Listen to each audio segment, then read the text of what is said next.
Welcome everyone. If you're looking for the next best adventure in the Swiss Alps, then trust me, you're gonna want to watch this one.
So eventually we did reach the top of this particular mountain, and as you can see, I'm always looking for a new frame, for a new image that I haven't created before, and create something different, something new. And it was a good hike. It was not so long, but still it was exhaustive.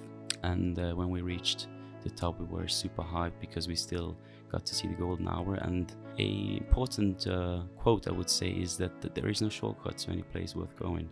And it is true in a sense that you always have to sacrifice for good things, for things that you care about and you love. But that's the beauty in it, because you do it with your heart and passion, so it's not real a struggle. Of course, I'm gonna leave a link in the description below if you're interested in doing this particular hike. I hope I could illustrate the beauty of the Swiss Alps and alpine regions in general, and therefore inspire you to visit it for yourself. So my goal for this trip was basically to just get one frame with some start trails, and in that sense I would encourage you to set yourself goals and go out there and try to realize them, because trust me, you just have to believe in yourself and you just have to do it. So in that sense, I thank you for tuning in, and I'll see you in the next one.